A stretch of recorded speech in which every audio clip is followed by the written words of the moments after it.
Welcome to Chamber Chat, the business solutions podcast designed to help your company thrive.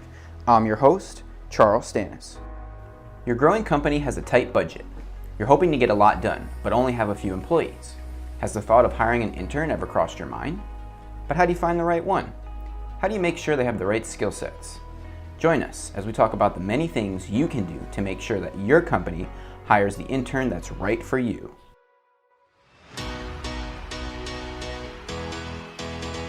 Hello, thank you for tuning in to another episode of Chamber Chat. Today, we're joined with Jessica Ray, the Senior Director of Experiential Learning and Career Development at Florida Gulf Coast University. Jessica, welcome to the show. Thank you so much, Charles. So, I won't say for how long, but Jessica was actually a teacher of mine years ago at FGCU, so I think it's really cool. Here we are, full circle. I was so excited, and I'm glad that you told the listeners that story because I wanted to let them know as well. Awesome. So our topic today is really all about interns and what businesses can do to find the right interns. And so we found a really cool statistic that basically says around 3/4 of all businesses, about 75% give or take, have an intern or have had an intern at one point in time.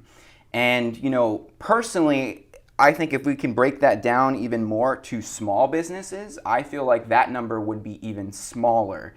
Mostly because, from talking with small businesses, a lot of them, they either don't have the time to dedicate to bring on an intern because that's their number one barrier of entry. Or they don't necessarily know where to go, or they don't have the resources to manage and train an intern. So what do those statistics kind of mean to you? Well, I think it's interesting because when we have this conversation, you're looking at the concept of an intern from the employer's perspective, and I'm coming from the university, so I'm looking at the concept of an internship from the student's perspective. So I'm excited to hear that there are so many employers that see value in internships because internships are so valuable for our students. Right. But to know, and I'm aware of the fact that it is harder for students in certain fields to find opportunities that align with their major or their discipline that might be able to have the resources such as pay to be able to have an intern. Mm-hmm. And so it's challenging on both ends because we have students that are looking for those opportunities that might be there and agencies that are looking to have students, but it's sometimes the challenge is there. So yeah, I think this is a great conversation to be having. Yeah, so you hit the nail right on the head, right? How do we define an intern? But really, I think one of the things all the listeners are listening for is why, for the small businesses that don't have an intern or haven't thought about bringing on an intern, why would they want to bring on an intern? Especially because, like I mentioned, from the feedback that I've gotten, a lot of the challenges, I don't have the time or I don't have the resources to dedicate to bring in a new an employee, right? Because we want to think of our interns as employees. Right, and I definitely want to hit on the value of students in a workplace. But before that, I really want to be clear on something because we could have listeners out there that are thinking, all right, yeah, maybe I do want an intern, but maybe that's not the best fit. So let's talk about what the options are to have university students interning with you. So at FGCU, our definition of an internship is a short-term, mutually beneficial relationship between a student and an employer. And this is the most important part. The student must be able to gain experience in his or her field of study while they're still attending classes, and it can be paid or it can be unpaid. But this is the part that I want everyone to make sure they realize, is that an internship must be overseen by a supervisor who's an expert in the field because the focus is on the student's professional development. Right. So that's the focus for us at the university is that we are professionally developing our students. But in an internship, which is typically 10 to 24 hours per week during a semester, it's so beneficial to the employer because it's a pipeline for them. Oh, yeah. And so they can use interns as an opportunity to find future employees. They can increase their visibility on college campuses. I love this idea, this concept too. Think about it like test driving the talent. So That's a good way to you put are it. getting to train them up according to your culture, according to your practices, and the skills that you want them to learn. The skills that you want Yeah. them to have. And hiring an intern is somebody that you've already test drove. Right. You know what you're getting. Yeah, there's no right? secrets. I know. So I think that's a really great way to think about it. I think also if you think about that you're going to be able to bring in someone, if you can pay them, for a much lower rate. Than a full-time. Yeah. 12-ish, 11-ish, 10-ish dollars even per hour than you would if you were to have that full-time professional position filled. So while they're in that internship experience, it's about a 30% discount from what you'd be paying that individual.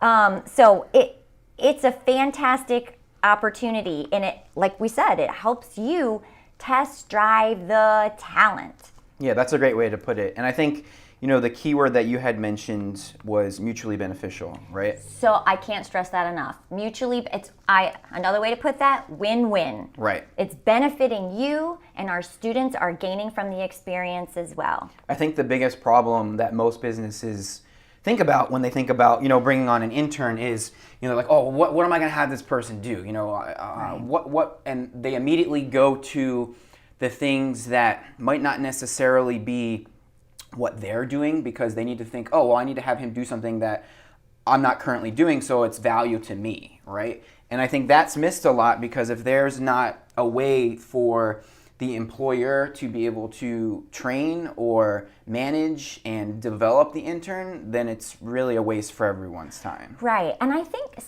sometimes just having the employer meet with the potential intern candidate allows both parties to see how the skills and talents and knowledge of that student align with the goals and projects that may need to occur Right. at your business. Yeah. So, you're touching on it right now, but how do businesses know who to look for, right? So how do they know, sometimes it's very clear, all right? Right. If they need help in marketing, then obviously they can go look for marketing students, right? Right. But a lot of the times it's not that simple. Right. And a lot of the times for most of the small businesses that are looking for an intern, they might want the intern to wear many hats as well. Right, and many hats is great for our students because it allows them to gain many skills. Yeah. And I like the point that you brought up too, is that does it just need to have a single focus? No. And you can also be thinking too, just because I'm a bank doesn't mean my only option for interns are finance majors, because you may have other departments at your bank that might benefit from having interns Customer in service, multiple marketing, fields. So yeah. communication majors might partner with you. PR or marketing majors might partner with you. As long as you have an expert in the field, you can bring in a student. And we've got students in so many majors, and we don't want them to limit their options, and we don't want our employers to just have a narrow focus about the type of student they are looking for. Yeah, and I think, using a bank as an example is a perfect example, right? Because if I'm a student and I see, this bank is looking for an intern, they're going to be like, well, I'm not a finance major, or I don't want to get into banking, right? So I think from a business side and an employer side, it's really important for them to label, I'll call it the title of the internship, but label the roles that that student is going to be doing, because then it's really going to allow the students to know right off the bat that, hey, just because this is a bank, a bank that's looking for an intern, I can apply because they're clearly stating this is what I want the intern to do, and these are the responsibilities that I'm going to have to do, and I can do that. That's what my degree's in. That's the classes that I'm taking, right? So I think that's really important from the business side, because that's a lot of the feedback we get, where depending on the type of business, we'll go back to the bank. If they just say banking intern, students have no idea what that is or what that entails. Or what opportunities are there. Correct. And I think, that's what I think businesses can do better, is having a clearly defined title and having clearly defined responsibilities in the general communications about that position. I think that will really help a lot of people attract the right intern or candidate for the opportunity. And going back to that win-win mentality, in addition to thinking about what your business needs, keep in mind what learning objectives might be available to that student. And part of this is selling the opportunity. Right. If I'm a student and I'm looking at what options are out there, and this goes beyond paid or unpaid, this is, what do I think is going to be an amazing opportunity where I get real world, hands-on experience. They're allowing me to take on roles that are going to help me build my resume, help me have experiences that I'm not getting inside the four walls of the classroom that I need through this internship. Yeah. And the research says some of the smaller businesses are going to give you more responsibility because they can. Yeah, than the larger ones. Yeah. And that's a win for our students. Mm-hmm. And it's a win for the businesses. It is. Yeah. There's that win-win, mutually beneficial. So definitely. Yeah, so, the takeaway really for that is make sure no matter what it is that you want the students to do, that you clearly communicate it, because as you said, you have to sell it, right? You've got to sell your internship opportunity to the students. Same way you would try to sell a product or a service to your consumer. If it doesn't wow you, if it doesn't want to make you to look and find out more, you're never going to get the right fit. Or if it's not clear. Correct. And if you think about, too, sharing it in the way that you share what your needs are, as well as share what opportunities are there for the students, that's great. So think about their learning objectives and skills that they might gain. And if our listeners aren't familiar with the NACE professional competencies, that would be a great thing. NACE? NACE stands for National Association for Colleges and Employers. And there are 8 competencies that are listed out that are exactly the transferable and marketable skills we want those students to be gaining. It's because those professional competencies have been identified by the employers as exactly what they want. Yeah. It has to do with critical thinking skills, communication skills, professionalism, leadership. It's what you need, and it's what our students need so they can meet your needs. Awesome. Mm-hmm. So let's quickly touch on how some of the local small businesses or large businesses can find the right intern. Okay, definitely. Obviously, I'm coming to you from Florida Gulf Coast University, so I'm going to talk about our process.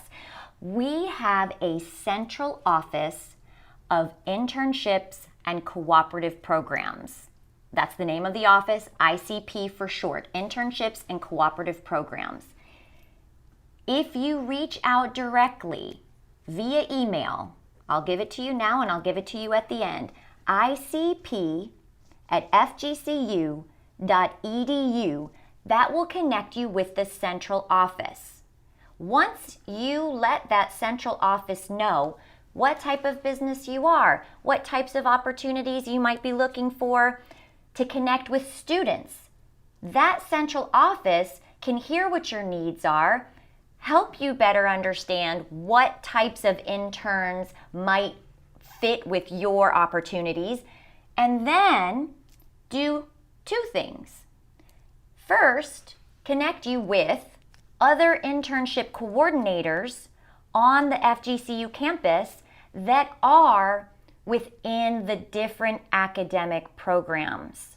So if you have an expert in marketing, but you'd really like to build your marketing and bring in an intern that's marketing focused, great, then we're going to connect you with the person on our campus that can connect you to the students. Yeah. Because that's their role within that particular academic discipline. Right. Now, the other great thing that connecting with the Central Internships and Cooperative Programs Office can do is share with you a resource guide on creating a profile through our online career management system that we call Eagle Career Link.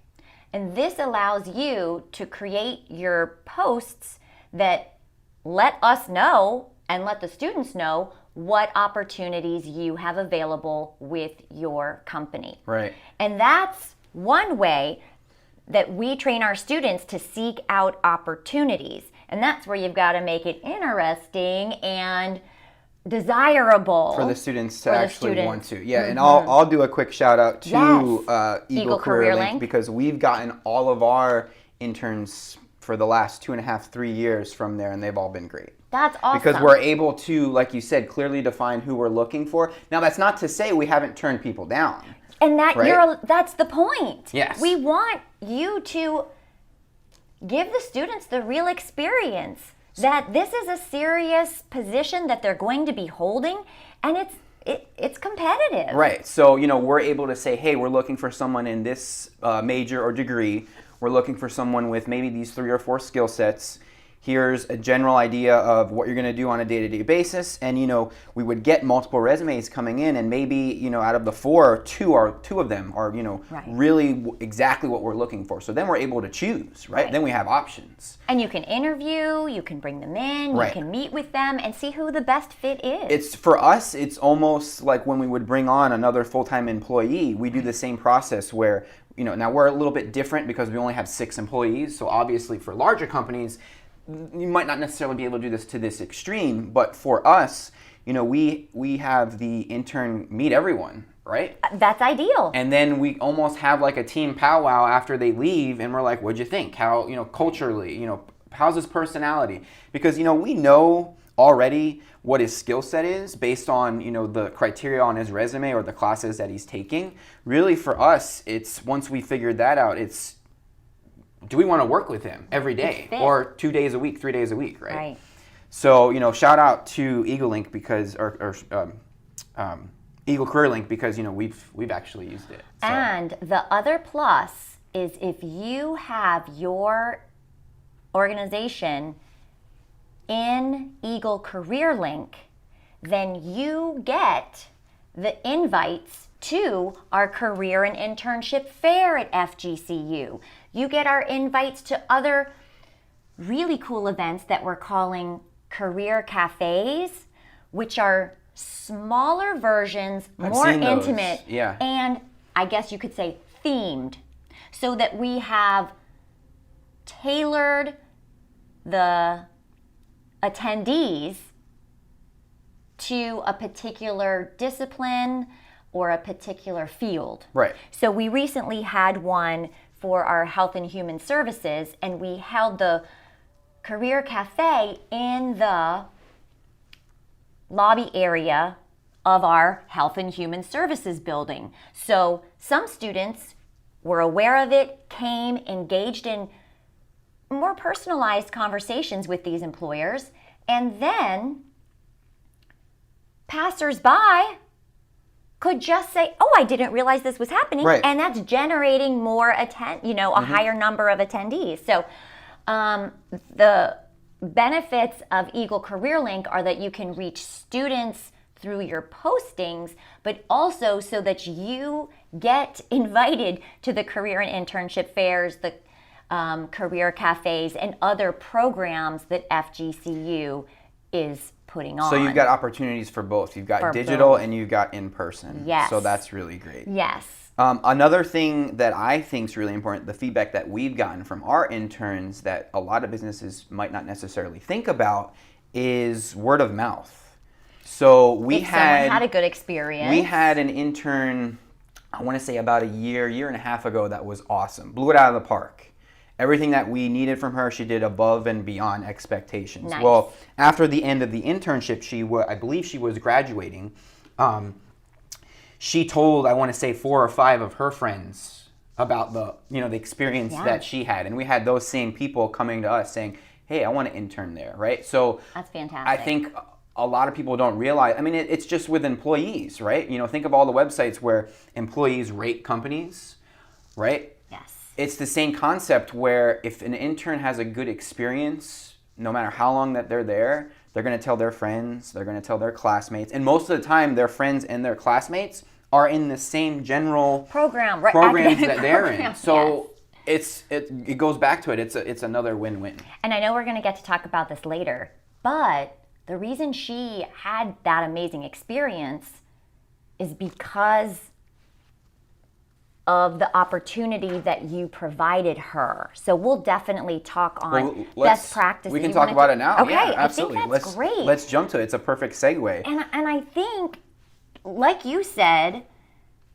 you're going to bring this intern in following the same pattern or process that you do if you're onboarding a new employee.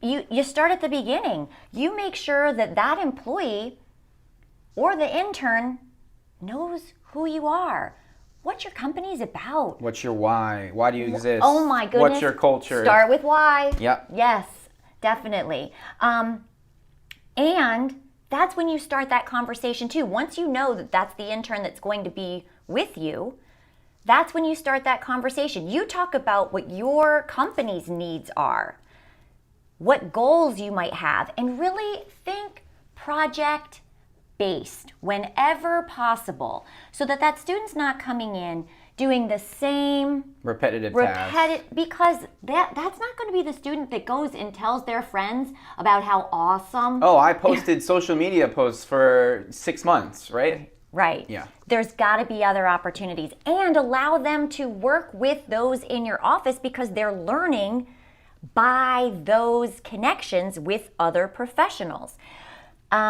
Definitely project-based, and that's beneficial too. If the student is enrolled in a course, they're going to want to be talking about the projects that they've accomplished. It's going to help them when they update their resume from this experience.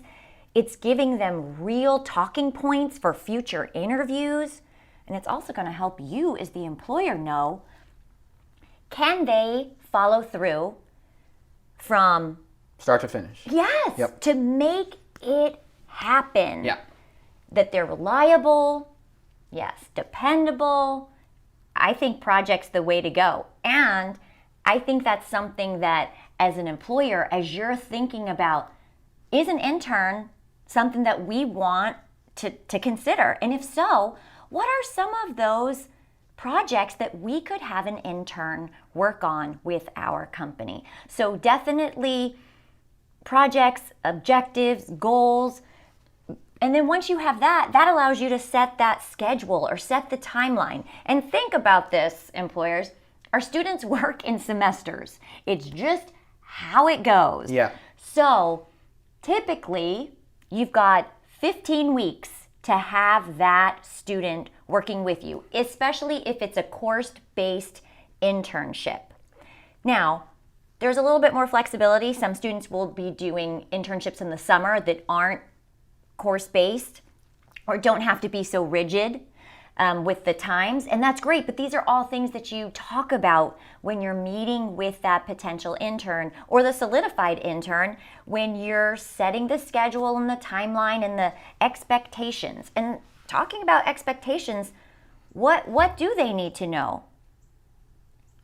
maybe how they should be communicating with you. What's your preference? You would tell that to an employee. Right. You would say, please communicate with me via email. Please CC me in your emails. If that's what you want, then you have to tell them. Yeah.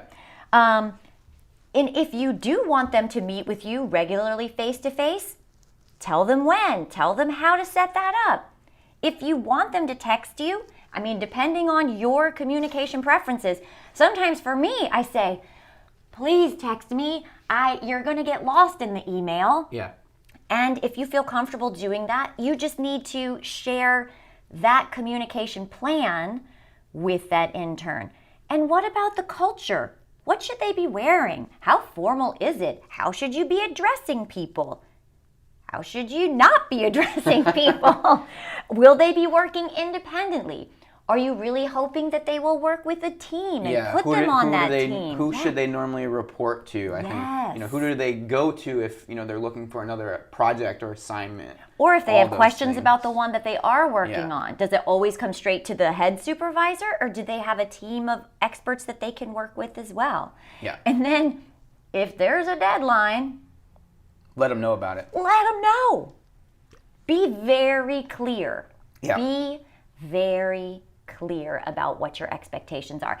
And that's a good thing to talk about from the beginning. Yeah, I think you hit the nail. From the beginning. The head of the nail there is really setting that expectation from day one, so they know what it is that they're doing. Day 2, day 3, all the way to whenever they finish. So. Mm-hmm. And then I think one of the questions that you raised earlier was, does a company have the resource of time to give this intern? I think if you set it up right in the beginning, it should run itself. Right. We would hope. Then you're not going to be constantly having to revisit and micromanage and revisit. Yeah. Yeah. So I think that's important. I think that's where a lot of businesses, if they do it once and they try it, they don't set it up correctly. So they're doing a lot of micromanaging and they're spending a lot more time than they need to be. And I think that's what almost makes businesses who not necessarily have an intern but thought about getting an intern shy away from it, because all of that extra time that they've invested that one time because they didn't set it up properly, they're like, well, I don't want to do that again. That was awful. Or that you have to keep coming up with something for every day for that person to do. Right. What should I do today? I don't know, because you're not trained to do this or you're not trained to do that, but I need this or that. So if it's a thought out plan from the beginning, it's going to be more successful.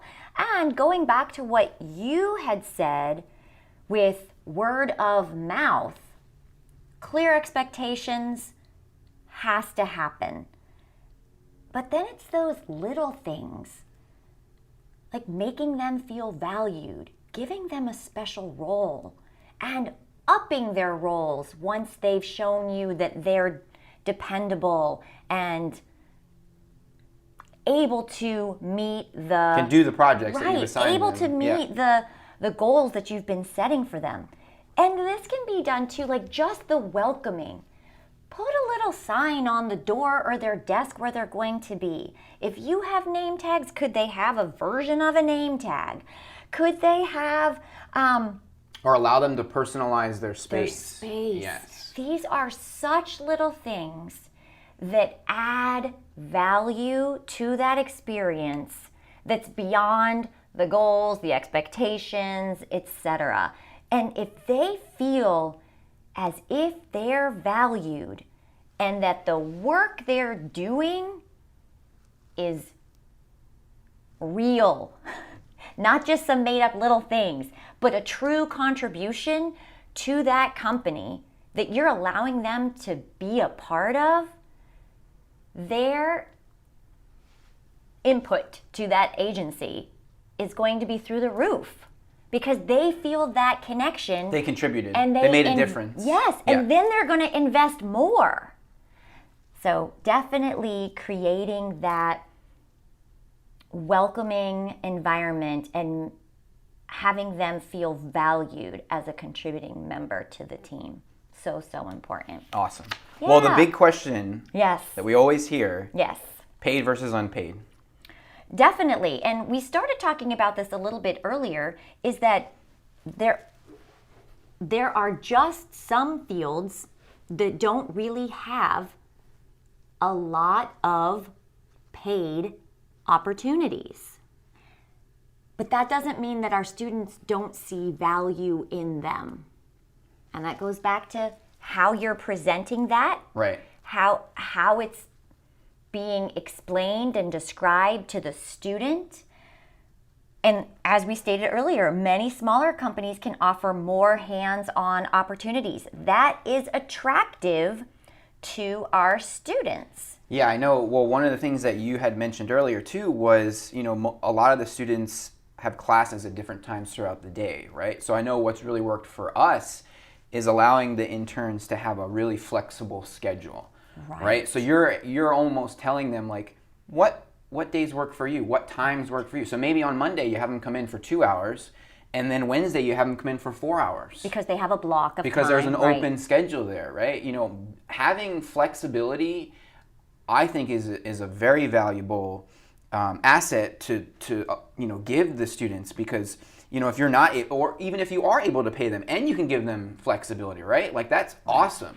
And I because think, you're competing, right? A lot of businesses don't think about this. You're competing for interns because there's a lot more businesses than there are available interns. So how do you make your position more appealing?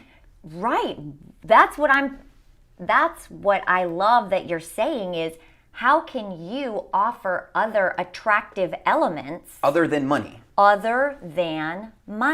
Something else I'd like to share too is that interns can come at all levels.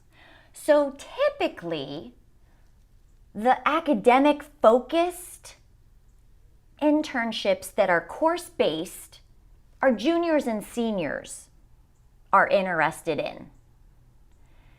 But we have first-year students and second-year students that are exploring career paths. They just want the experience. Yeah. And it is valuable for the students because they're going to get that experience with you, and they're more likely to land a paid internship later if they have an Those skill internship sets. under their belt Yeah. already. So, first and second year students might be dipping their toe in the water to test out particular career paths, and you might be offering that perfect opportunity. And who knows, you could be getting students early on, they're connected with you, and it just continues to It builds build. from that, And yeah. they're more invested, and you're invested in them. And they already know your team, your culture, so you're not Yes. spending more time trying to find someone else. Exactly. Yeah. And that's something that's also attractive to our students is experience to get more experience. Right. Is there opportunity to grow in that position? And on that same note, if you can't pay the intern, but you know that you may be able to hire them in a full-time position if they're a good fit for you, the promise of landing a full-time job Is very motivating. Very attractive. Very, very attractive. And I want to give a shout out to Raphael from our Career Development Services offices at FGCU because he just shared an article with me. He's been telling me to read it for a week. And I thought, let me read it right before this, There you go. this conversation. And Raphael, it was perfect because an idea that another university did was they worked to have funds from the university. And there's a couple of different ways to look at this. Could it be something that's through a foundation account, which we've started conversations about, brainstorming ideas? Or could it be student employees that actually get paid a set rate from the university perhaps through an application process, or if they identify that they have an unpaid opportunity and they could get paid not by the company, but through a foundation account, That's through really cool. student earning. I mean, through Yeah. student pay. So I was like, this is something we're going to be Right. reaching out across our campus just to see what FGCU might be able to do, because that's helping our students that might not be able to take the unpaid internship, which might be more tailored to their program because they need to make ends meet. Right. And for me, because I know the value of an internship, and everybody knows the value of an internship, if we can get more students engaging in more internships, that's fantastic, because we're equipping them for what's to come. We want our students to be successful. Yeah. That's our business. Student success is our business. And if we can provide more opportunities for them and benefit the students while benefiting our community. Yeah, that's win-win. the key too, right? Yes. When the students succeed, the local workforce succeeds, the local community succeeds. Awesome. So I just want to remind everyone too that according to, for all the local, Southwest Florida here, if they're wondering, how much do I pay my intern? According to Indeed.com, the average internship salary in Florida is about $12. So hopefully that gives you kind of an idea of, where you can start. I think that's a really important takeaway too, because we always get that question. People aren't sure, and they're afraid too if they go too low, well then they're just going to get passed by. And if you're a nonprofit listening too, we have nonprofits that write grants to get funding for interns. So there's ways to get creative. Absolutely, yeah, definitely. And there are a lot of nonprofits here in Southwest Florida. So not only funding, but maybe programs that you just mentioned, or relying more on benefits or free access to some of the programs or networking that they offer instead of paying them an directly. hourly salary. Right. So quickly here, as we start to wrap up, what are some practices, some tips, some takeaways for all of our listeners that they can take with them moving forward? Well, the number one thing, if you're considering an intern, is to email the Central Internship Office at Florida Gulf Coast University to get the ball rolling. And that email address is icp@fgcu.edu. And that will help you connect with internship coordinators across the university. It can help you create postings that go through our online career management system that reach students, and it will help you be in the know of events such as career and internship fairs that FGCU is hosting each semester. And those pop-up events that you talked about physically on campus. Yes. Yeah. The smaller ones and the larger ones. Awesome. Excellent. Well, thank you everyone for listening. We hope that you guys learned a lot about interns, and we hope that you can take this advice moving forward to finding the right intern. Thank you so much, Jessica. Thank you. Thanks so much for listening to this episode of Chamber Chat. Don't forget to tune in next Tuesday for a brand new episode. You can find us on YouTube, Apple Podcasts, Spotify, and all major podcast platforms. Don't forget to subscribe.